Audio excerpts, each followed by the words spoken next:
Hello CSIR net JRF aspirant, स्वागत है आपका आपके अपने चैनल बायोवर्सिटी पर, जहां पर हम आपके लिए लेकर आ गए हैं 15 दिन की target strategy for CSIR net life sciences examination. मैं हूं आपकी मेंटोर शानवी, और हमने इस क्रम में पिछले सेशन में डिस्कस किया पार्ट बी के कुछ इम्पोर्टेंट क्वेश्चंस को और उनसे जुड़े कुछ महत्वपूर्ण कॉन्सेप्ट्स को। हमने ये भी देखा कि किस तरीके से अगर हम क्वेश्चन को और ऑप्शंस को एनालाइज करें तो ऑप्शंस हमारे इजीली निकल आते हैं। अगर हमारे पास बहुत ज्यादा लाइन टू लाइन हमने उस चीज को पढ़ा हुआ ना हो तो भी थोड़ा बहुत लॉजिकल माइंडसेट से एनालाइज करने से आपके जो आंसर हैं वो निकल आते हैं। तो जिसने भी पिछले वाला सेशन नहीं देखा है वो जाकर अभी देख ले, चैनल पर अपलोडेड है वो सेशन। तो शुरू करते हैं आज का सेशन। हम लोग आज डिस्कस करेंगे कुछ और इम्पोर्टेंट क्वेश्चंस और उनसे जुड़े इम्पोर्टेंट कॉन्सेप्ट्स को। तो इसी क्रम में जो आज का पहला सवाल है आपका कंटिन्यूएशन में, वो है कि इसमें से कौन सा statement regarding the structure of water जो है वो करेक्ट है ना? कि इसमें से कौन सा statement regarding the statement of water is correct. तो चलिए पहले देख लेते हैं वाटर मॉलिक्यूल के बारे में कुछ चीजें। तो अगर हम वाटर मॉलिक्यूल का स्ट्रक्चर देखें तो वो आपका इस तरीके का कुछ स्ट्रक्चर होता है, बेंट स्ट्रक्चर होता है। कैसा स्ट्रक्चर होता है? बेंट स्ट्रक्चर होता है। इसमें अगर हम लोग अब बात करें कि क्या चीजें हो रही हैं, तो इसमें जो सेंट्रल ऑक्सीजन एटम है, क्या है? ये जो आपका सेंट्रल ऑक्सीजन एटम है, इसके पास 6 वैलेंस इलेक्ट्रॉन्स है। इसके पास कितने वैलेंस इलेक्ट्रॉन्स है? इसके पास 6 वैलेंस इलेक्ट्रॉन्स हैं, जिसमें से ये दो सिंगल कोवेलेंट बॉन्ड्स बनाता है हाइड्रोजन के साथ, दो सिंगल कोवेलेंट सिग्मा बॉन्ड बनाता है, ठीक है, विथ 2 हाइड्रोजन एटम्स। हाँ कि ना? आप देख पा रहे हैं स्ट्रक्चर में भी। और दो लोन पेयर को ये रिटेन करता है, रिटेन्स 2 लोन पेयर्स, है ना? तो इससे इसका जो स्टेरिक नंबर है, इससे इसका जो स्टेरिक नंबर है वो क्या हो जाता है? वो हो जाता है आपका 2 bond pair and plus 2 lone pair. हाँ कि ना? मतलब टोटल स्टेरिक नंबर कितना हो जाता है? 4 हो जाता है। और ये आपका कॉरेस्पॉन्ड करता है किससे? sp3 हाइब्रिडाइजेशन से। किससे? sp3 हाइब्रिडाइजेशन से। इतना समझ में आया? इसके अलावा आपका वाटर मॉलिक्यूल में बॉन्ड एंगल डिस्टॉर्शन भी देखा जाता है। क्या देखा जाता है? Bond angle distortion. होता क्या है कि अगर आपका परफेक्टली आइडियल sp3 सिमेट्री रहे तो sp3 जो है वो आइडियली क्या होना चाहिए? टेट्राहेड्रल। क्या होना चाहिए? टेट्राहेड्रल ज्योमेट्री वाला होना चाहिए, जैसा कि आपका देखने को मिलता है किसमें? मीथेन मॉलिक्यूल में। किसमें? मीथेन मॉलिक्यूल में। और उसका जो बॉन्ड एंगल है वो कायदे से होना चाहिए कितना? 109.5 डिग्री, है ना? ये क्या है? ये आइडियल केस है। ये आइडियल केस है। लेकिन आपका जो वाटर मॉलिक्यूल है उसमें हमें देखने को मिलता है बॉन्ड एंगल डिस्टॉर्शन। क्या देखने को मिलता है? Bond angle distortion. तो वेस्पर थ्योरी के अनुसार क्या होता है कि ये जो आपका लोन पेयर है, ये जो लोन पेयर है वेस्पर, ठीक है, वैलेंस शेल। क्या है वेस्पर का full form? Valence shell electron pair repulsion. Valence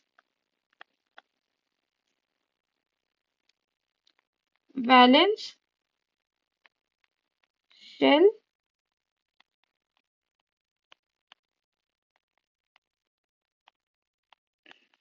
electron electron pair repulsion.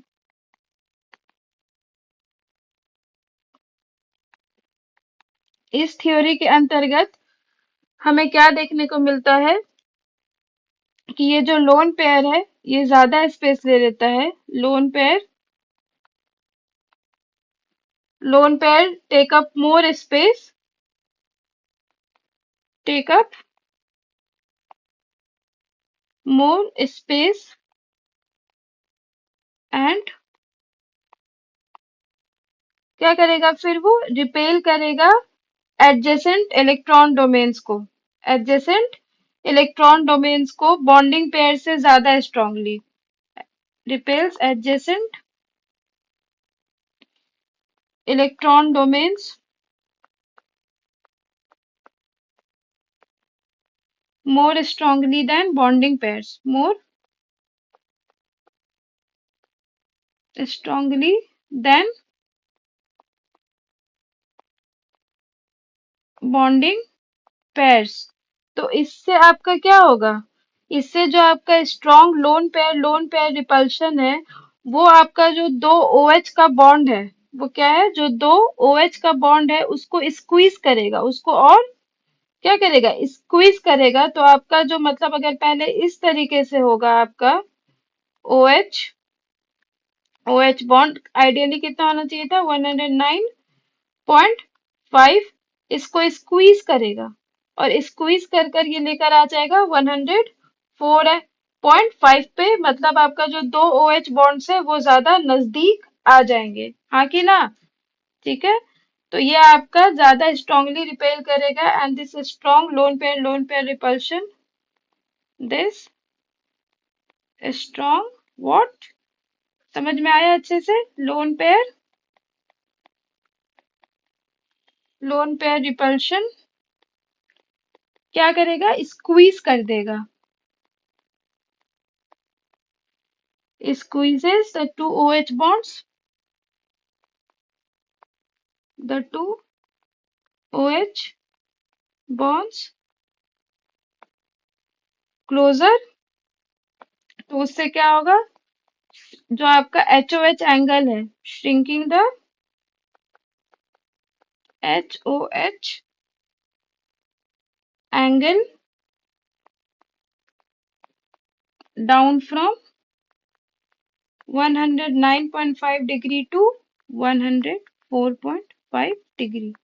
समझ आया क्या रीजन है, लोन पेयर जो आपका रिपल्शन है वो ज्यादा स्ट्रांग होगा, ज्यादा स्ट्रांग होगा तो आपका ये जो OH है ये दोनों स्क्वीज होंगे।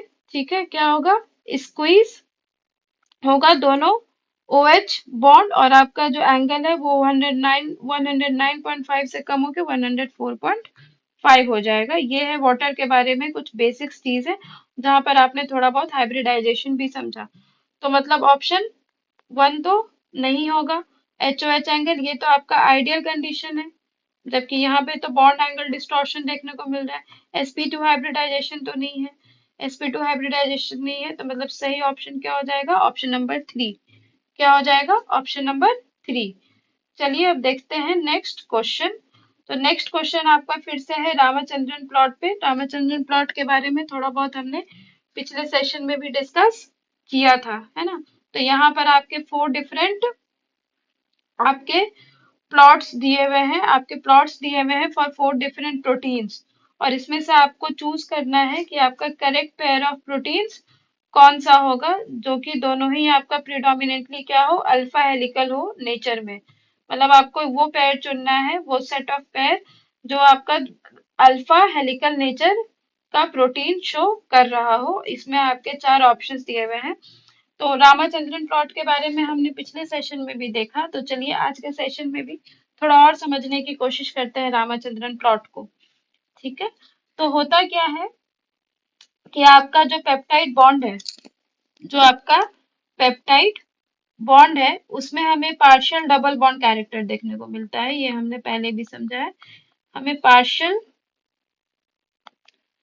डबल बॉन्ड कैरेक्टर देखने को मिलता है जो कि ऑलमोस्ट कितना होता है, जो कि ऑलमोस्ट आपका 40% होता है। ऑलमोस्ट कितना होता है, 40% डबल बॉन्ड कैरेक्टर हमें देखने को मिलता है। यहाँ पर आप देख रहे हैं कि नाइट्रोजन के पास क्या होता है, लोन पेयर होता है, तो वो अपना इस तरीके से बॉन्ड का शिफ्टिंग होता है और रेजोनेंस के कारण हमें क्या होता है, डबल बॉन्ड कैरेक्टर देखने को मिलता है इन द पेप्टाइड बॉन्ड।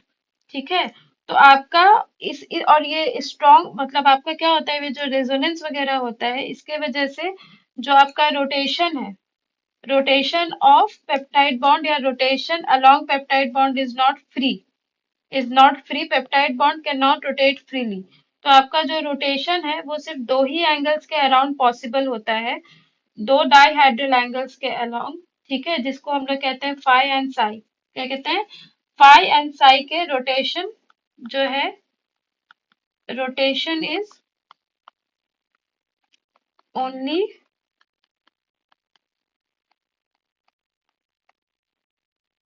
देखिए यहाँ पे आपका डबल बॉन्ड कैरेक्टरिस्टिक्स आ गया, तो रोटेशन तो फ्री रहा नहीं, तो रोटेशन जो आपका है वो पॉसिबल होता है around two dihedral angles only, एक आपका फाई और एक आपका साई, फाई एंड साई के बीच, फाई एंड साई में आपका क्या है, रोटेशन संभव रहता है। फाई आप देख रहे हैं is the bond between N and C alpha, and psi is the bond between C alpha and C in a peptide bond. अब थियोरेटिकली क्या होता है कि this psi and phi can take any value, theoretically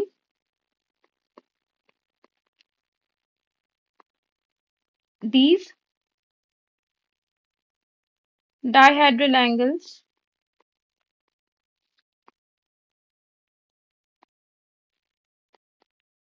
can take any value ranging from -180 degree to +180 degree. However, आपके जो most of the कॉन्फर्मेशंस हैं वो inaccessible होते हैं पॉलीपेप्टाइड में, मतलब आपके जो मोस्ट ऑफ द वैल्यू हैं वो परमिटेड नहीं होते हैं, क्योंकि स्टेरिक क्लैश को हमें क्या करना होता है, अवॉइड करना होता है। तो ऐसा तो होता है, लेकिन हाउएवर क्या होता है, मोस्ट ऑफ द कॉम्बिनेशंस, या यूं कहें कि वैल्यूज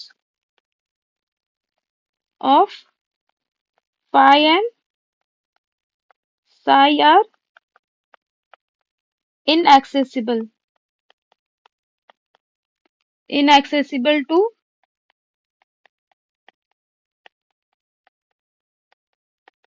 पॉलीपेप्टाइड चेन। कौन से कॉम्बिनेशंस आपके इनएक्सेसिबल हैं या नॉट अलाउड हैं, जो फॉरबिडन आपके कॉन्फर्मेशंस हैं वो वैसे कॉन्फर्मेशंस हैं जिनका जो इंटर एटॉमिक डिस्टेंस होगा, जिसमें आपका कोई सा भी जो non bonding inter atomic distance होता है वो उसके वैंडर वॉल डिस्टेंस से कम हो जाता है। तो क्या लिखेंगे हम लोग, क्या समझेंगे कि दोज कॉन्फर्मेशंस, हमने बोला ना सारे कॉन्फर्मेशंस अलाउड नहीं है, तो कौन से कॉन्फर्मेशंस अलाउड नहीं है, so those confirmations are forbidden in which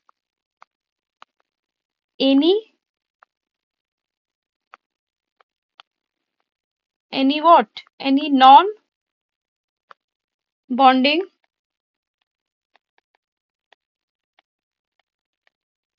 interatomic distance is less than its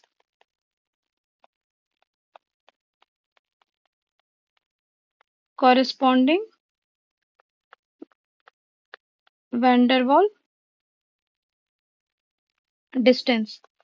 ठीक है, मतलब कि हम लोग जो आपका अलाउड रीजन्स या अलाउड कॉन्फर्मेशंस पॉलीपेप्टाइड का देखते हैं, समझते हैं, वो आपका बेस्ड रहता है on the van der Waals radius, on the van der Waals radius. तो आपका जो एक टिपिकल रामचंद्रन प्लॉट है, आपका ये सेट ऑफ वैल्यूज दिया हुआ है कि कौन से एंगल से कौन से एंगल तक फाई का साई का, and based on some van der Waals radius आपका जो स्पेसिफिक रामचंद्रन प्लॉट है वो ये है। ठीक है, तो यहाँ पर आप देख पा रहे हैं कि आपका अल्फा हेलिक्स एक तो आपका दिखा रहा है टॉप राइट क्वाड्रेंट में, और एक आपका बॉटम लेफ्ट क्वाड्रेंट में, बॉटम लेफ्ट क्वाड्रेंट में, है ना। तो आपको बताना है कि आपका अल्फा हेलिक्स वाला कॉम्बिनेशन कौन सा है, अल्फा हेलिक्स वाला कॉम्बिनेशन कौन सा है। तो मतलब यहाँ या तो आपका जो क्लस्टर है वो इस वाले क्वाड्रेंट में दिखना चाहिए, इस वाले क्वाड्रेंट में दिखना चाहिए ज्यादातर, है ना, या थोड़ा बहुत आपका इस वाले क्वाड्रेंट में दिखना चाहिए। ये जो आपके डार्क रीजन्स हैं ये अलाउड रीजन्स है। उसके अलावा ये जो आपके बॉर्डर वाले रीजन्स है ये आपके आउटर लिमिट रीजन्स है। ठीक है, हम लोग देखेंगे रामचंद्रन प्लॉट के बारे में डिटेल में भी मैं आपके लिए एक वीडियो लेकर आऊंगी। और आपका जो व्हाइट रीजन्स है वो आपका डिसअलाउड रीजन्स है। आप अभी के लिए इतना समझेंगे कि आपका जो डार्क रीजन्स है वो आपका अलाउड रीजन्स है ना। तो अल्फा हेलिक्स के लिए हमें कौन से दो क्वाड्रेंट्स देखने हैं, एक ये क्वाड्रेंट देखना है, एक ये क्वाड्रेंट देखना है। तो चलिए देख लेते हैं ऐसा क्वाड्रेंट आपको कहाँ पे क्लस्टर मिल रहा है। तो यहाँ पर देखिए कि क्लस्टरिंग आपका इस वाले क्वाड्रेंट में भी है, और ये तो आपका कॉरेस्पॉन्ड कर रहा था बीटा शीट से, बीटा शीट से, तो ये तो होगा नहीं। ठीक है, उसी तरीके से आपका बी वाला भी ऑप्शन होगा नहीं। और यहाँ पर आप सी और डी में देखेंगे कि ज्यादा क्लस्टरिंग आपको इसी पर्टिकुलर क्वाड्रेंट में मिल रही है, तो ये ठीक है, मतलब सही ऑप्शन होगा क्या, option number C and D, option number C and D. समझ में आया। तो देखिए बहुत लोगों को लगता है कि रामचंद्रन प्लॉट बहुत ज्यादा डिफिकल्ट है, लेकिन ये बिल्कुल भी डिफिकल्ट नहीं है, अगर आपने अच्छे से समझा है तो बहुत इजी है। ठीक है, आपके लिए एक सेपरेट वीडियो भी हम लेकर आएंगे रामचंद्रन प्लॉट पर। तो जुड़े रहिए हमारे साथ, और मैं उम्मीद करती हूँ कि आपको आज का भी सेशन समझ में आ रहा होगा। ठीक है, कोई दिक्कत नहीं। चलो अब देखते हैं next question.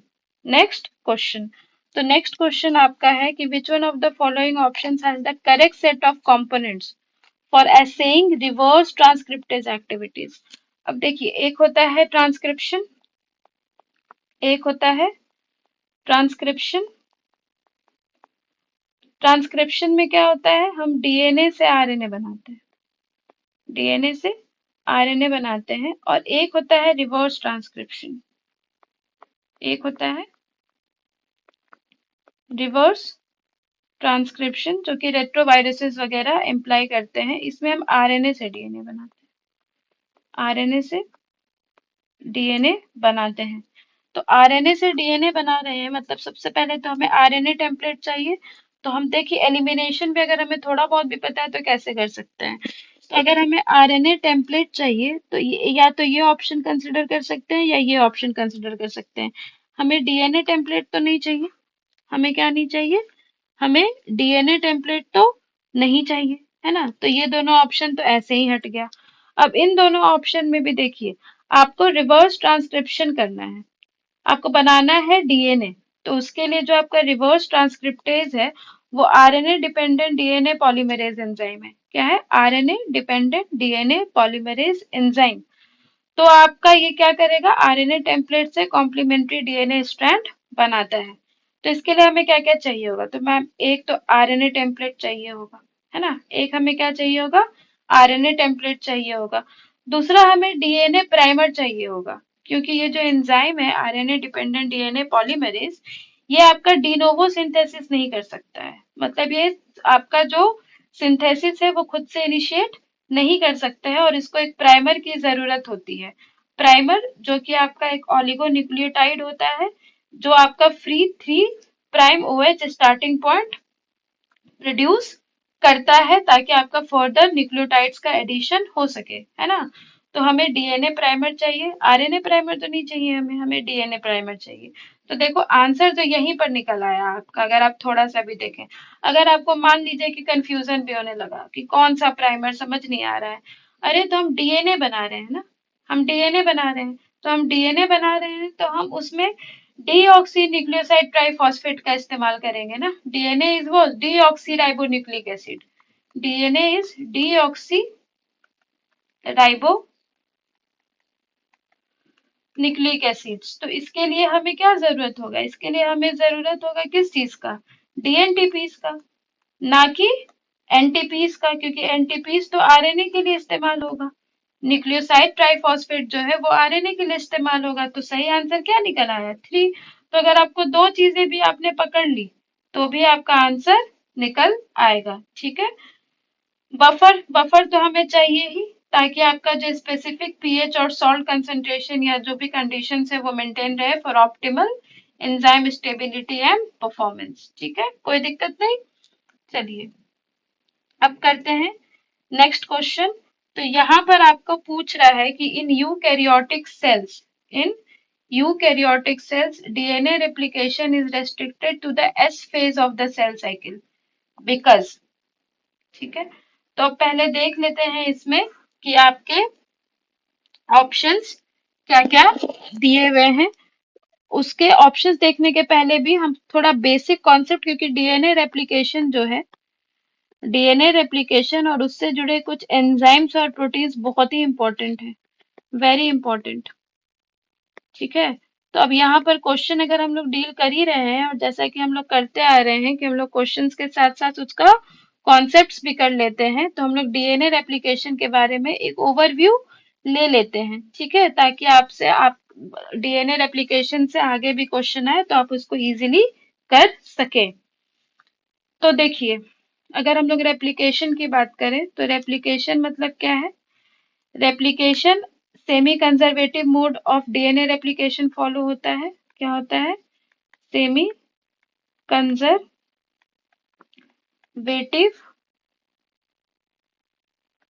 Mode of DNA replication देखने को मिलता है। Semi conservative mode of DNA replication मतलब आपका जो न्यूली सिंथेसाइज्ड आपका डॉटर सेल्स होगा, डॉटर सेल्स में एक आपका पेरेंटल स्ट्रैंड होगा, एक आपका न्यूली सिंथेसाइज्ड स्ट्रैंड होगा। ठीक है, उसके अलावा डीएनए रेप्लिकेशन की अगर बात करें प्रोकैरियोट्स और यूकैरियोट्स दोनों में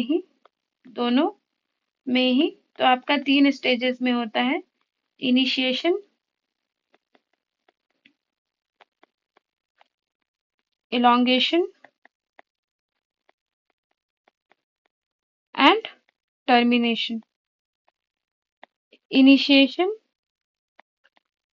जहां पे आपका जो पॉलीमरेज है वो आपका बाइंड करता है ओरिजिन से, ओरिजिन से आपका क्या होता है, डीएनए का अनवाइंडिंग शुरू होता है। इलॉन्गेशन जहां पे आपके डीएनटीपीस का एडिशन होता है, और टर्मिनेशन जहां पर आपका फाइनली क्या होता है, जो डीएनए रेप्लिकेशन है वो स्टॉप हो जाता है। ठीक है, आप ये भी जानते हैं कि जो डीएनए रेप्लिकेशन है वो बाई डायरेक्शनल होता है। क्या होता है, बाई डायरेक्शनल।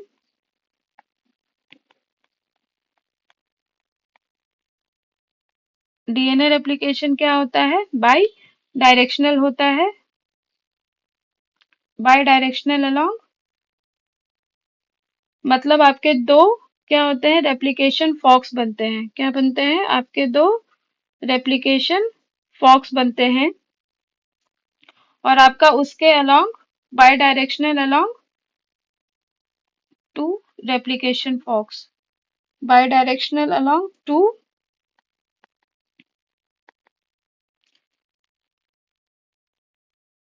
रेप्लिकेशन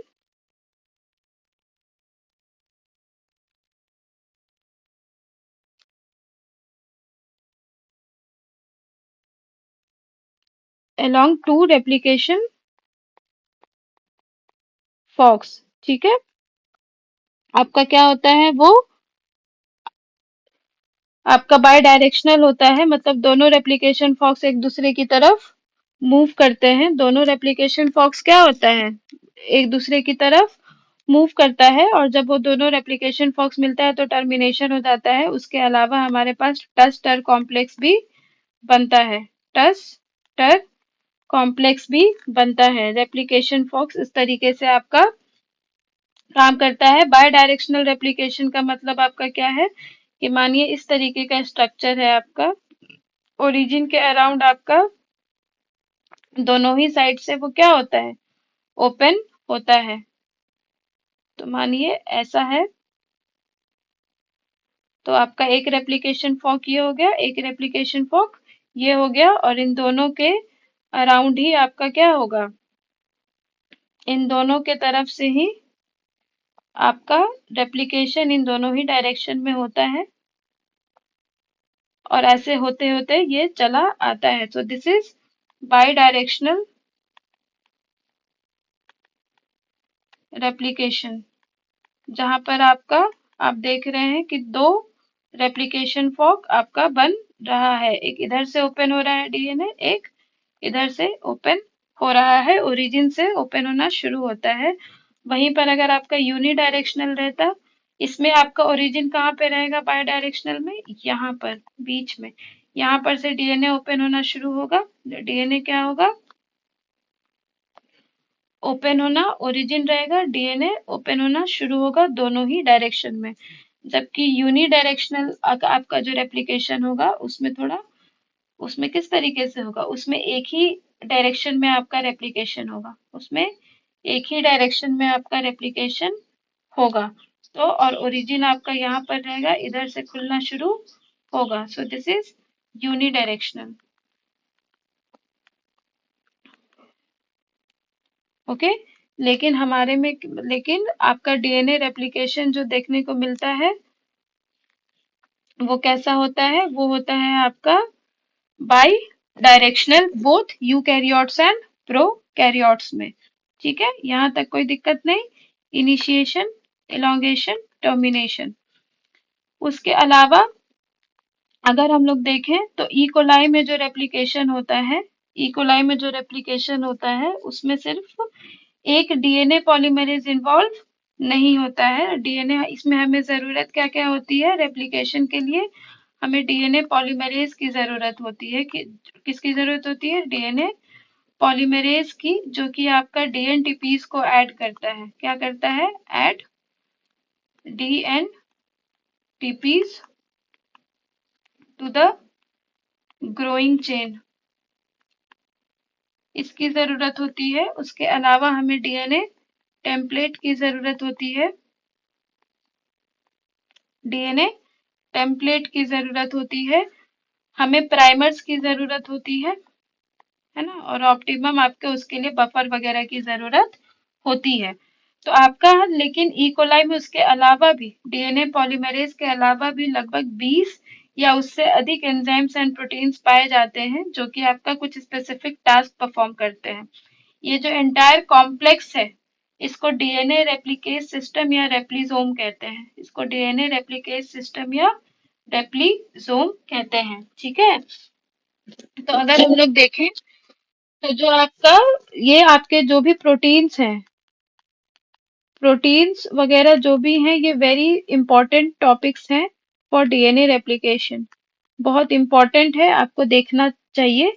तो यहाँ पर देखिए, यहाँ पर मैंने आपके लिए आपके लिए टेबल दे दिया है दो।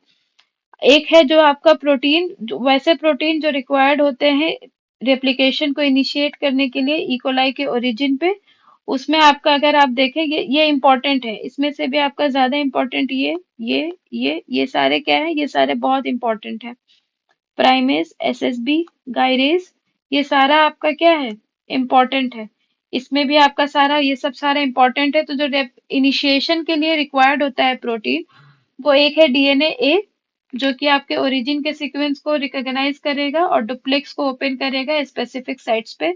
फिर आता है डीएनए बी, जिसके पास हेलिकेज एक्टिविटी है, जो डीएनए को अनवाइंड करेगा। डीएनए सी, ये क्या करता है, ये रिक्वायर होता है ताकि डीएनए बी का बाइंडिंग हो सके ओरिजिन पे, और डीएनए बी का क्या है, हेलिकेज एक्टिविटी है।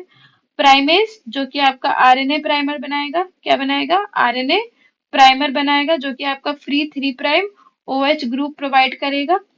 फिर आपका single strand DNA binding protein होता है। देखिए, हमारा स्ट्रैंड ओपन तो हो गया, हमारा जो डीएनए स्ट्रैंड है डबल स्ट्रैंडेड होता है, वो मानो कि आपका ओपन तो हो गया, लेकिन वो तो कॉम्प्लीमेंट्री बेस पेयरिंग को फॉलो करता है ना। Double stranded DNA follows the rule of complementary base pairing, तो उसका वापस से क्या होगा, वो वापस से एक दूसरे के साथ हाइड्रोजन बॉन्डिंग बनाना चाहेगा, हाइड्रोजन बॉन्डिंग बनाना चाहेगा। तो सिंगल स्ट्रैंडेड बाइंडिंग प्रोटीन क्या करता है कि जो आपका डीएनए सेपरेट हुआ है दोनों स्ट्रैंड्स, उससे बाइंड कर लेता है ताकि आपका डीएनए का वापस से दोनों स्ट्रैंड्स का वापस में हाइड्रोजन बॉन्डिंग ना बन सके, है ना। फिर आपका डीएनए गायरेज है, जिसको हम लोग डीएनए टोपोआइसोमेरेज 2 भी कहते हैं। ये आपका डीएनए के अनबाइंडिंग के कारण जो आपका टॉर्शनल स्ट्रेन क्रिएट हो रहा है ahead of the replication fork, ahead of the replication fork, है ना, उसको क्या करता है, उसको ये रिलीव करता है, उसको ये कम करता है। जैसे मान लो डीएनए इधर से खुलना शुरू हुआ, है ना, इधर से खुलना शुरू हुआ, तो अगर जैसे कोई सा भी धागा है, आप उसको पकड़ के रखे हुए और एक तरफ से आप उसको खोलना शुरू कर रहे हैं, खोलना शुरू कर रहे हैं, तो यहाँ पर स्ट्रेन तो आएगा ही ahead of the replication fork. इसी को आपको हटाने का काम करता है कौन, यहीं पे जो आपका स्ट्रेन बनता है, इसको हटाने का काम करता है टोपोआइसोमरेज। ये जैसे जैसे खुल रहा है, ये जैसे जैसे ऐसे करके ओपन होता चला जा रहा है, वैसे वैसे इधर स्ट्रेन बन रहा है। तो ताकि आपका रेप्लिकेशन एफिशिएंटली होता रहे, तो डीएनए गायरेज उसी टॉर्शनल स्ट्रेन को हटाने का काम करता है। मिथाइलेज आपका जीएटीसी सीक्वेंस जो ओरिसी पे होता है, उसके 5 prime methylates 5 prime GATC sequence at origin C. फिर रेप्लिजोन में कुछ और जो प्रोटीन्स है, तो सिंगल स्टैंडर्ड बाइंडिंग देख लिया आपने, डीएनए बी देख लिया, डीएनए जी देख लिया। उसके अलावा जो डीएनए पॉलीमरेज 3 है, वो नए स्ट्रैंड का इलॉन्गेशन करता है। प्राइमरी यही है आपका जो रेप्लिकेशन में पार्टिसिपेट करता है फॉर एडिंग डीएनटीपीस। पॉलीमरेज 1 जो आपका गैप फिलिंग है, और यह प्राइमर का एक्सीजन है, आरएनए प्राइमर से आपका प्राइमर जुड़ा ना, वो प्राइमर का एक्सीजन कौन करता है, पॉलीमरेज 1। लाइगेज आपका लाइगेशन का काम करता है, और डीएनए गायरेज जो है वो आपका सुपर कॉइलिंग, मतलब डीएनए गायरेज आपका टॉर्शनल स्ट्रैंड को रिमूव करता है, ठीक है। उसके अलावा जो आपके यहाँ पर फिर मैंने दे दिया है कि प्रोकैरियोटिक जो डीएनए पॉलीमरेजेस है, उनका मेजर फंक्शन क्या है। तो आप देख रहे हैं कि मैंने यहाँ पर आपको लगभग रेप्लिकेशन से जहां से भी क्वेश्चन पूछे जाते हैं, मैंने आपको यहाँ पर समझाने की कोशिश करी है, ठीक है। तो हम लोग सिर्फ क्वेश्चन सॉल्व नहीं कर रहे, बल्कि हम लोग उससे जुड़े कॉन्सेप्ट्स भी देख रहे हैं। तो यहाँ पर अगर आप देखें तो डीएनए पॉलीमरेज 1 का जो मेन फंक्शन है वो क्या है, आरएनए प्राइमर को रिमूव करता है और गैप को फिल करता है during DNA replication. DNA repair में भी इसका थोड़ा बहुत काम है। इसके पास आपके 5 prime 3 prime polymerase activity, 3 prime 5 prime exonuclease जो कि प्रूफ रीडिंग एक्टिविटी है, और 5 प्राइम 3 प्राइम एक्सोन्यूक्लियस, तीनों ही एक्टिविटी होते हैं। पॉलीमरेज 2 आपका डीएनए रिपेयर में हेल्प करता है। इसके पास भी आपके 5 prime 3 prime polymerase and 3 prime 5 prime exonuclease activity होता है। इसके पास 5 प्राइम 3 प्राइम एक्सोन्यूक्लियस एक्टिविटी नहीं होता है। पॉलीमरेज 3 जो है ये आपका मेजर रेप्लिकेटिव एंजाइम है, मेजर रेप्लिकेटिव एंजाइम है। ये आपका लीडिंग एंड लैगिंग स्ट्रैंड को सिंथेसाइज करता है। ये आपका क्या करता है, लीडिंग एंड लैगिंग स्ट्रैंड को सिंथेसाइज करता है। इसके पास 5 prime 3 prime polymerase, 3 prime 5 prime exonuclease, लेकिन 5 प्राइम 3 प्राइम एक्सोन्यूक्लियस एक्टिविटी नहीं होता है, ठीक है। डीएनए पॉलीमरेज जो 4 है, वो आपका एरर प्रोन डीएनए रिपेयर करता है, और आपका डीएनए पॉलीमरेज 5 भी एरर प्रोन डीएनए रिपेयर करता है।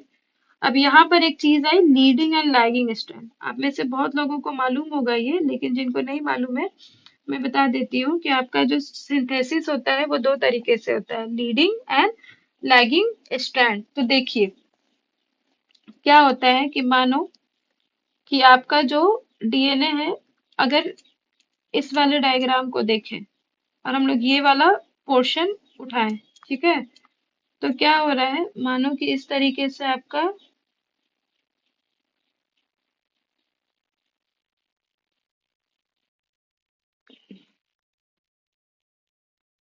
मान लो ये है आपका direction of replication fork.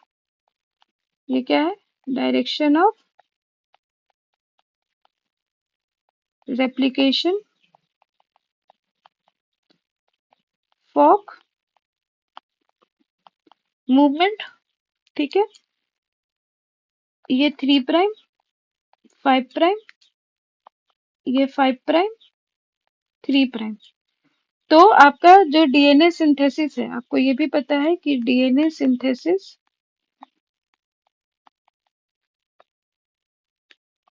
always occurs in always occurs in 5 prime 3 prime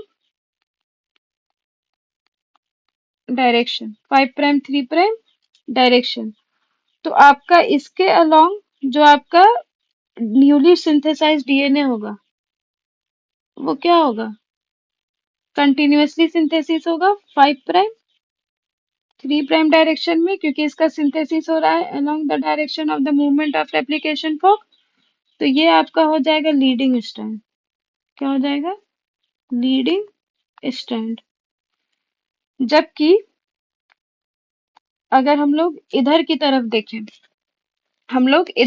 देखें तो आपका जो स्ट्रैंड का सिंथेसिस होगा, ठीक है, वो तो 5 प्राइम 3 प्राइम में ही होगा, 5 प्राइम 3 प्राइम में ही होगा, मतलब एक ये मान लो, तो ये इसका 5 प्राइम 3 प्राइम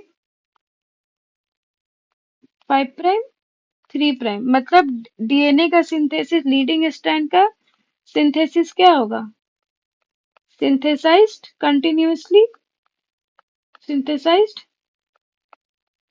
कंटिन्यूअसली। जबकि जो लैगिंग स्ट्रैंड है इसको हम लोग कहेंगे लैगिंग स्ट्रैंड। क्या कहेंगे, लैगिंग स्ट्रैंड, क्योंकि इसका जो सिंथेसिस है वो क्या है, opposite to the direction of movement of replication fork. ठीक है, तो आपका जो लैगिंग स्ट्रैंड है वो सिंथेसाइज्ड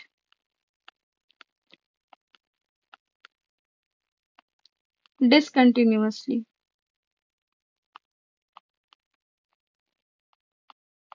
डिसकंटिन्यूअसली। ठीक है,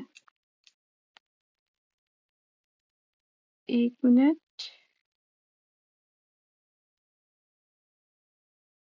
हाँ, synthesized discontinuously in as, ये जो फ्रेगमेंट्स आप देख पा रहे हैं, ये जो आप, ये देखिए, ये जो फ्रेगमेंट्स है इसको कहते हैं ओकाजाकी फ्रेगमेंट्स, एज ओकाजाकी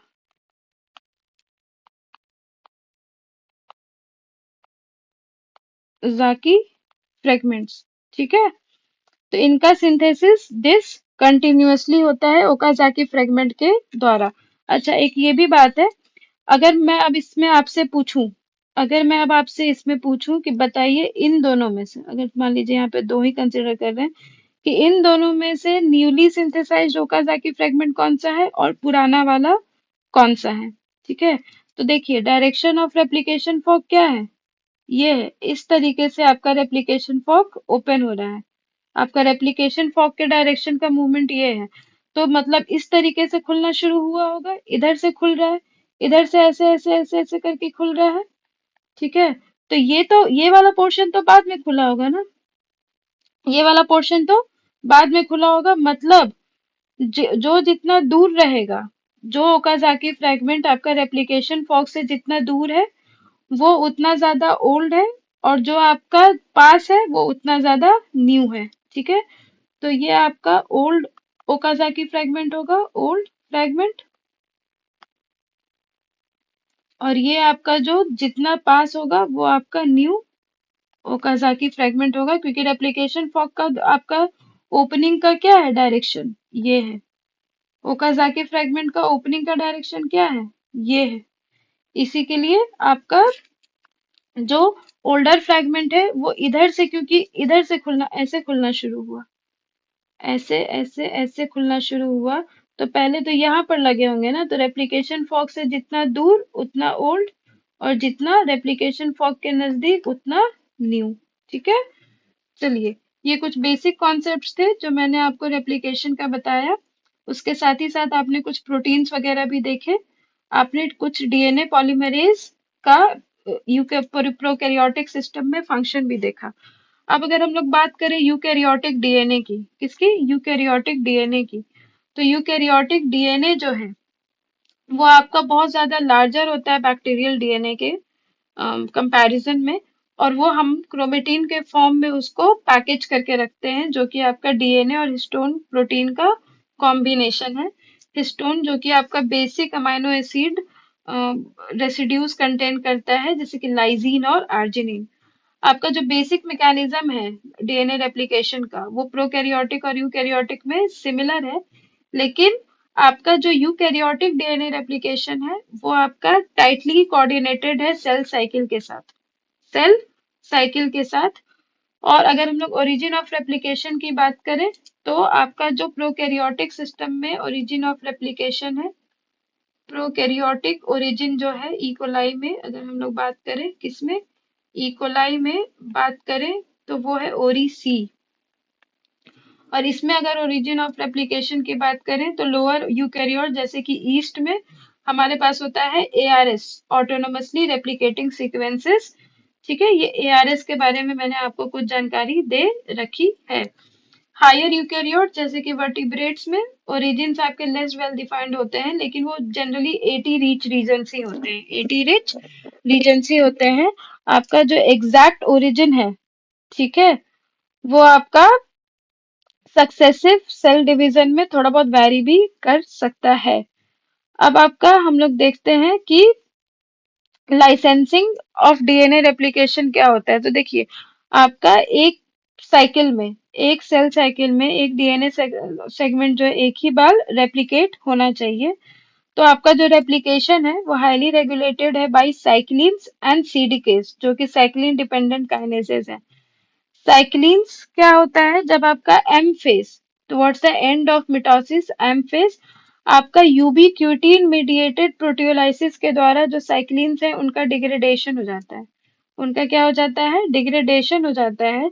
और उनका जो डिग्रेडेशन है वो अलाउ करता है कि आपका प्री रेप्लिकेटिव कॉम्प्लेक्स बने, प्री रेप्लिकेटिव कॉम्प्लेक्स बने रेप्लिकेशन ओरिजिन्स पे। और आपका यही जो प्री रेप्लिकेटिव कॉम्प्लेक्स का फॉर्मेशन है, इसको कहते हैं लाइसेंसिंग। लाइसेंसिंग से होता क्या है कि जो आपका डीएनए है वो रेप्लिकेशन के लिए कॉम्पिटेंट बन जाता है। क्या बन जाता है, कॉम्पिटेंट बन जाता है। अब देखिए, जो रैपिडली डिवाइडिंग सेल्स है उसमें जो प्री रेप्लिकेटिव कॉम्प्लेक्स है वो तुरंत आपके एम फेज के जस्ट बाद ही बन जाएगा, जबकि जो स्लो ग्रोइंग सेल्स है उसमें जो प्री रेप्लिकेटिव कॉम्प्लेक्स है वो आपका जीवन फेज के एंड की तरफ बनेगा। ठीक है, अब यहाँ पर जो इनिशिएशन है वो थोड़ा सा हम लोग देख लेते हैं। इसका जो इनिशिएशन है उसमें जो की स्टेप है वो है लोडिंग ऑफ MCM2 से 7 तक का जो हेलिकेज है, MCM2 टू 7 हेलिकेज, जो कि एक हेट्रोहेक्सामेरिक रेप्लिकेटिव हेलिक्स है, उसका लोडिंग। उसको लोड करने के लिए हमें जरूरत पड़ती है एक ओरिजिन रिकॉग्निशन कॉम्प्लेक्स की, जो कि 6 प्रोटीन कॉम्प्लेक्स है, जो रेप्लिकेशन ओरिजिन से बाइंड करता है और एमसीएम को आपका लोड कर देता है डीएनए पे। एमसीएम का जो फंक्शन है वो सिमिलर है to bacterial DNA B helicase. और जो आपका ओरिजिन रिकॉग्निशन कॉम्प्लेक्स है उसका फंक्शन सिमिलर है टू डीएनए ए। देखिए, टू डीएनए ए। ठीक है, तो डीएनए ए क्या कर रहा था, आपका ओरिजिन के सीक्वेंस को क्या कर रहा था, रिकॉग्नाइज कर रहा था। ओके, कोई दिक्कत नहीं। दो और प्रोटीन्स CDC6 और CDT1, ये भी आपके रिक्वायर्ड होते हैं एमसीएम के लोडिंग में। ठीक है, अब रेप्लिकेशन का एक्टिवेशन कैसे होता है प्रो यूकैरियोट्स में, तो आपका एस फेज में रेप्लिकेशन किस में होता है, replication occurs in S phase, या इसी को हम लोग क्या कहते हैं, synthetic phase of cell cycle, synthesis. मतलब इसी में आपका क्या होता है, डीएनए का रेप्लिकेशन होता है। This is the synthesis phase, जहाँ पे आपका डीएनए सिंथेसाइज हो रहा है in S phase of cell cycle. इसके लिए आपका रिक्वायर होता है कुछ S phase cyclin CDK complexes, जैसे कि साइक्लिन ई, CDK2 और CDC7 DBF4 kinase.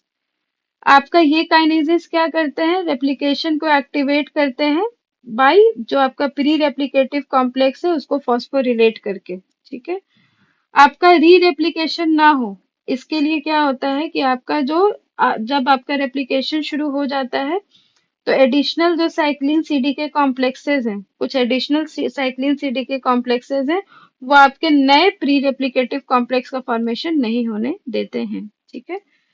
S phase के दौरान आपका साइक्लिन ए सीडीके टू, देखिए सारा कुछ आपका इंपॉर्टेंट है, सारा साइक्लिन सीडीके भी बहुत इंपॉर्टेंट है सेल साइकिल एंड रेगुलेशन में। तो मैं आपको सबका एक ओवरव्यू देते चली जा रही हूँ।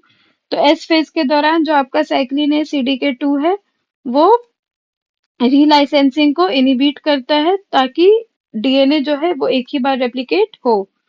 तो रेप्लिकेशन की कैरेक्टरिस्टिक्स मैंने बता दिया, बाय डायरेक्शनल होता है और आपके यूकैरियोट्स के केस में मल्टीपल ओरिजिन से शुरू होता है, जबकि प्रोकैरियोट्स में एक ही ओरिजिन होता है। एक आपका होता है पीसीएनए, प्रोलिफेरेटिंग सेल न्यूक्लियर एंटीजन, जो कि आपका स्लाइडिंग क्लैंप के जैसे काम करता है। और ये बीटा क्लैंप, जो बैक्टीरियल डीएनए पॉलीमरेज 3 का बीटा क्लैंप होता है, उससे आपका फंक्शनली एनालोगस होता है। पीसीएनए और बीटा क्लैंप दोनों ही आपका प्रोसेसिविटी को, डीएनए पॉलीमरेजेस की प्रोसेसिविटी को बढ़ाते हैं, जिससे आपका कंटिन्यूअस डीएनए सिंथेसिस हो सके। बीटा क्लैंप आपका डीएनए पॉलीमरेज की प्रोसेसिविटी को बढ़ाएगा, जबकि पीसीएनए आपके जो यूकैरियोटिक डीएनए पॉलीमरेजेस हैं जो सिंथेसिस में इन्वॉल्व होते हैं, डेल्टा एंड एप्सिलॉन, उसकी प्रोसेसिविटी को बढ़ाएगा। यहाँ पर अगेन मैंने आपको कुछ इंपॉर्टेंट यूकैरियोटिक डीएनए पॉलीमरेजेस का फंक्शन दे दिया है। ठीक है। डीएनए पॉलीमरेज जो डेल्टा होता है वो लैगिंग स्ट्रैंड के सिंथेसिस में इन्वॉल्व होता है, एप्सिलॉन आपका लीडिंग स्ट्रैंड के सिंथेसिस में मेनली इन्वॉल्व होता है। उसके अलावा जो डीएनए पॉलीमरेज अल्फा है वो डीएनए रेप्लिकेशन को इनिशिएट करता है by forming RNA DNA primer with primase. ठीक है। पॉलीमरेज बीटा वगैरह जो है वो आपका डीएनए रिपेयर, जैसे कि बेस और बेस एक्सिजन रिपेयर, ये सब में इन्वॉल्व होता है। चलिए, ठीक है। तो आपने यहाँ पर देख लिया कि जीवन फेज में क्या होता है। ओरिजिन रिकॉग्निशन कॉम्प्लेक्स जो है वो डीएनए से बाइंड करता है टू लाइसेंस द, ये हमने समझा है अभी, to license the replication origin pre replicative complex by, आपका वहां पर क्या होता है, फॉर्म होता है और एमसीएम हेलिकेज को लोड करता है।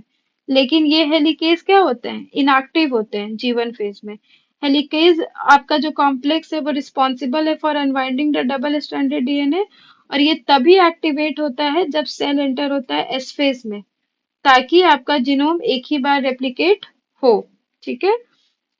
डीएनए पॉली, तो अभी देख लेते हैं कि क्या क्या आपके ऑप्शंस दिए हुए थे, आपका सवाल क्या था।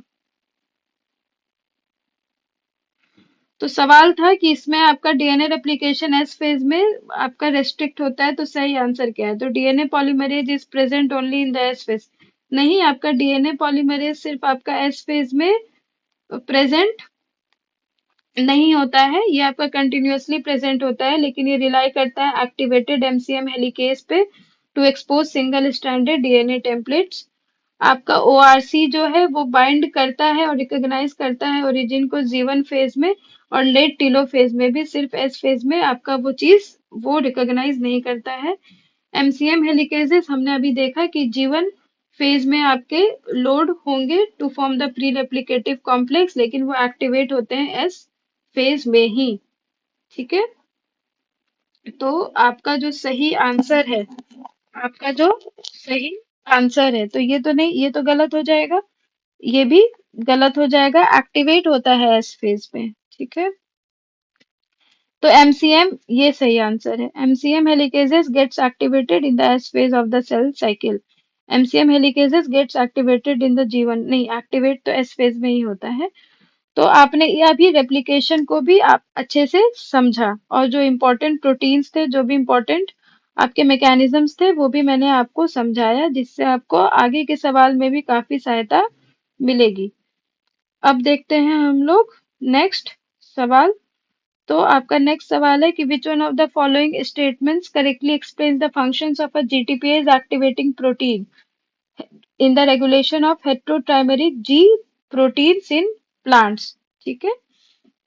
तो आपका इसका जो सही आंसर है वो ऑप्शन नंबर 2 होगा।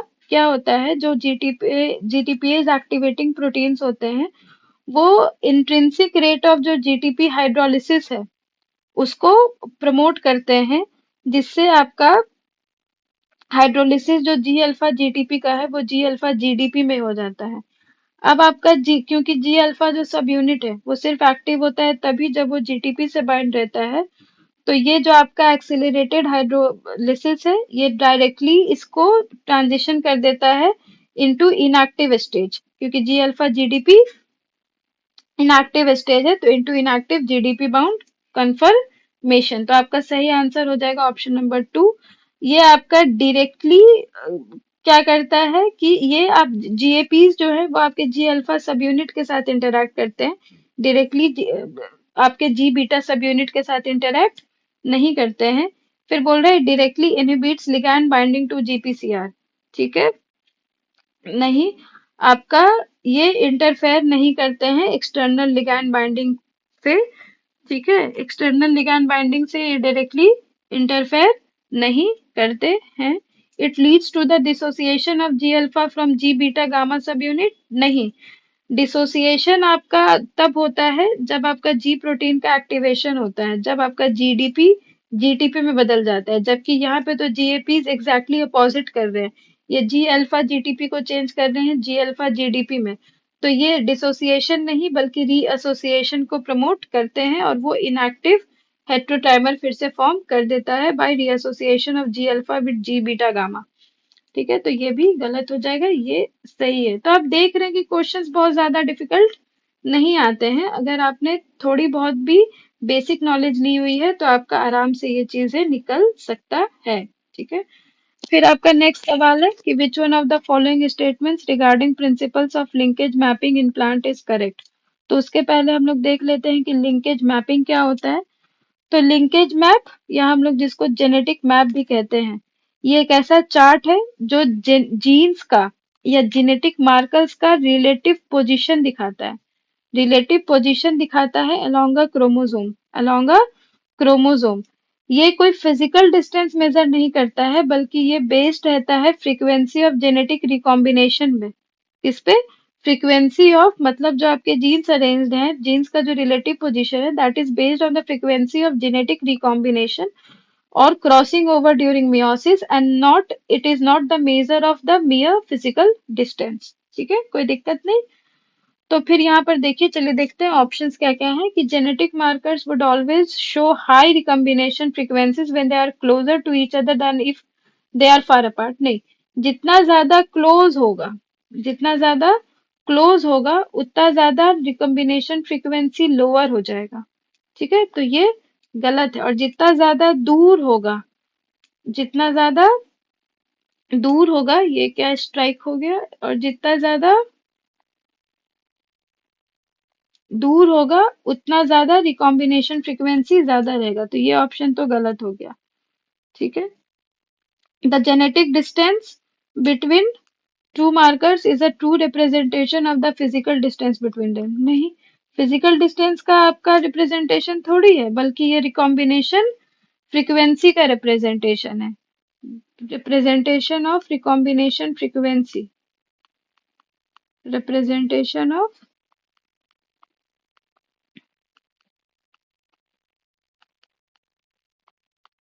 Representation of recombination frequency. फिर है आपका an ideal mapping population for a self pollinating species is generated using polymorphic parents that are inbred lines. ठीक है, और आपका ऑप्शन 4 है कि N F2 mapping population would, तो ये वाला हम लोग देखते हैं ऑप्शन। फिर है an F2 mapping population would segregate in a 1:2:1 ratio for a dominant marker. नहीं, 1:2:1 रेशियो में सिग्रीगेट नहीं होता है, 3:1 रेशियो में सिग्रीगेट होता है।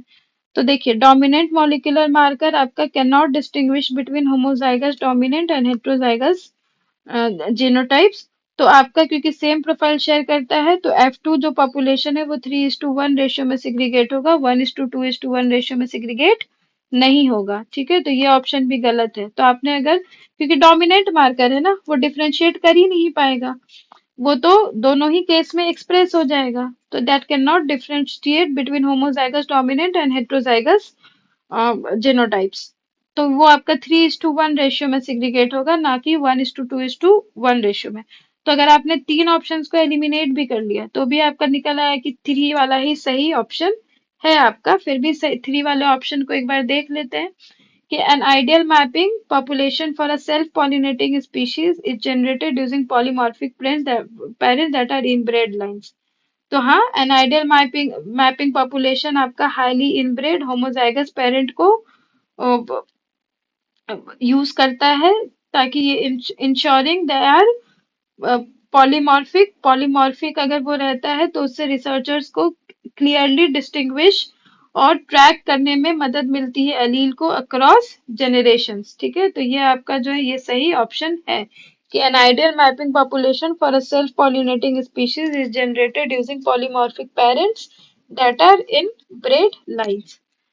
ठीक है, अगर आपको, लेकिन अगर फिर भी अगर आपको ये ऑप्शन थोड़ा पढ़ने में डिफिकल्ट भी लग रहा हो, नहीं समझ में आ रहा हो, फिर भी आप तीन ऑप्शन तो इजीली एलिमिनेट कर ही सकते हैं। ठीक है ना। चलिए अब देख लेते हैं नेक्स्ट क्वेश्चन कि in rate zonal centrifugation a mixture is in rate zonal centrifugation a mixture is spun just long enough to separate molecules। देखिए बस लंबे लंबे क्वेश्चंस रहते हैं, है ना, ताकि बच्चे डर जाएं, एस्पेरेंट्स डर जाएं, लेकिन आप देख रहे हैं कि बहुत इजी रहता है। So in rate zonal centrifugation, a mixture is spun just long enough to separate molecules that differ in mass but may be similar in shape and density। तो which ये रेट जोनल सेंट्रीफ्यूगेशन की बात कर रही है, तो आपसे पूछ रहा है ये सवाल कि which one of the कि which one of the following options represent the component that is typically used to create a gradient in this technique। इसके पहले कि हम लोग इसको देखें, हम लोग देख लेते हैं डेंसिटी ग्रेडियंट सेंट्रीफ्यूगेशन या रेट जोनल सेंट्रीफ्यूगेशन क्या होता है। तो डेंसिटी ग्रेडियंट जो सेंट्रीफ्यूगेशन है एक वाइडली यूज लेबोरेटरी टेक्निक है जो पार्टिकल को सेपरेट करता है based on their size shape and density. ठीक है, by spinning them through a liquid medium of gradually increasing density. इसके दो प्रकार होते हैं, रेड जोनल और आइसोपिक्निक। रेड जोनल आपका साइज बेस्ड सेपरेशन टेक्निक है जहां पे पार्टिकल माइग्रेट करता है through a density gradient and separate into distinct zones based on their mass and sedimentation rate. जबकि जो आइसोपिक्निक है वो डेंसिटी बेस्ड सेपरेशन मेथड है जिसको हम लोग बायोन्ट या इक्विलिब्रियम सेंट्रीफ्यूगेशन भी कह सकते हैं, जहाँ पे पार्टिकल्स आपके तब तक माइग्रेट करते हैं जब तक वो एक ऐसे पॉइंट पे ना पहुंच जाए ग्रेडियंट में जहां पर उसका अपना डेंसिटी सराउंडिंग लिक्विड के डेंसिटी से मैच ना कर जाए। ठीक है, चार ऑप्शंस आपके दिए हुए हैं, phospholipids, sucrose, KCL and starch. तो यहाँ पर भी देख लेते हैं कि सुक्रोज आपका क्लासिक मीडियम है जो आपका डेंसिटी ग्रेडियंट के क्रिएशन में काम आता है रेड जोनल सेंट्रीफ्यूगेशन के। ये वाटर में हाईली सॉल्युबल है, बायोकेमिकली इनर्ट है और ये स्ट्रक्चरल इंटीग्रिटी के साथ कोई छेड़छाड़ या बायोलॉजिकल एक्टिविटी के साथ कोई छेड़छाड़ नहीं करता है। तो ये आपका क्लासिक मीडियम है, तो सही आंसर आपका हो जाएगा सुक्रोज। फॉस्फोलिपिड्स जो आपके हैं वो स्ट्रक्चरल लिपिड्स है, वो डिसॉल्व नहीं करेंगे, वो कंटिन्यूअस डेंसिटी ग्रेडियंट नहीं बनाएंगे। केसीएल आपका प्राइमरीली आयनिक स्ट्रेंथ को कंट्रोल करने के या बफर सॉल्यूशंस को स्टेबलाइज करने के काम में आता है, ये डेंसिटी ग्रेडियंट क्रिएट करने के काम में नहीं आता है। ठीक है, स्टार्च जो है वो हाईली आपके क्या बनाएंगे, विशेष सेल्स बनाएंगे, लेकिन वो precise reproducible continuous density gradient ये भी फॉर्म नहीं कर पाएगा। सबसे सूटेबल जो होता है वो होता है सुक्रोज। ठीक है, फिर आपका बोल रहा है कि in animal cells typically which organelle is only provided by the sperm to the oocyte following fertilization. तो इसका सही आंसर होगा सेंट्रियोल। बाकी जो सारे स्ट्रक्चर हैं they are basically provided by oocyte, basically provided by oocyte। आपका सिर्फ जो सेंट्रियोल है that is provided by the sperm to the oocyte। Next question देखते हैं कि which one of the following represent the predominant one source organ during phloem translocation in healthy plants. During phloem translocation in healthy plants, तो इसका answer होगा mature leaves. इसका answer क्या होगा, mature leaves. ये सोर्स के जैसे काम करता है, ये सोर्स के जैसे काम करता है, जबकि ये जो है तीनों ऑप्शंस ये आपके सिंक्स के जैसे काम करते हैं। किसके जैसे? सिंक्स के जैसे काम करते हैं। इमेच्योर लीव्स भी सिंक के जैसे काम करता है until they become fully mature. ठीक है। तो young leaves, young leaves, mature leaves आपका सिर्फ सोर्स के जैसे काम करता है। Young leaves also behave as sinks until they become fully mature। ठीक है। तो ये था आज का सेशन आपके लिए। आपने देखा कि किस तरीके से अगर थोड़ा बहुत बेसिक्स क्लियर हो और क्वेश्चंस कितने इजी पूछता है सीएसआईआर, अगर आप अच्छे से देखें बिना डरे, क्वेश्चंस को पढ़ें, साथ में उसके ऑप्शंस को पढ़ें, तो आराम से हमें आंसर पता लग जाता है। आज हमने काफी ज्यादा अच्छे से पढ़ा डीएनए रेप्लिकेशन को, आपने प्रोटीन्स और उससे जुड़े एंजाइम्स को देखा। पिछले सेशन में भी हमने काफी सारे इंपॉर्टेंट कॉन्सेप्ट्स को डील किया था। आज हमने थोड़ा और बेहतर तरीके से समझा रामचंद्रन प्लॉट को भी। उसके अलावा भी हमने काफी सारे टॉपिक्स को आज समझा। हमने सेंट्रीफ्यूगेशन वगैरह के बारे में भी पढ़ा। ठीक है, जो कि आपका ये सारे के सारे जो क्वेश्चंस हैं ये आपके इम्पोर्टेंट कॉन्सेप्ट से रिलेटेड है। हम लोग साथ में साथ क्वेश्चंस और उससे जुड़े कॉन्सेप्ट्स को कवर करते चले जा रहे हैं। मैं उम्मीद करती हूँ कि आपको ये सेशंस अच्छे लग रहे होंगे। अगर आपको ये सेशंस अच्छे लग रहे हैं तो आप इन लेक्चर्स को ज्यादा से ज्यादा शेयर करें, ताकि ये इनिशिएटिव जो है वो सक्सेसफुल हो सके, जिससे आपको और ज्यादा से ज्यादा फायदा मिल सके। तो अगर आपको लेक्चर्स अच्छे लग रहे हैं तो चैनल को लाइक करें, सब्सक्राइब करें, शेयर करें और जुड़े रहें हमारे साथ कुछ और अच्छे अच्छे कॉन्सेप्ट्स को जानने के लिए, क्योंकि हम आपके लिए लेकर आने वाले हैं और ज्यादा क्वेश्चंस और कॉन्सेप्ट्स। ठीक है, तो जुड़े रहिए हमारे साथ, हंसते रहिए, मुस्कुराते रहिए और जेआरएफ की तरफ अपने कदम बढ़ाते रहिए। Thank you so much.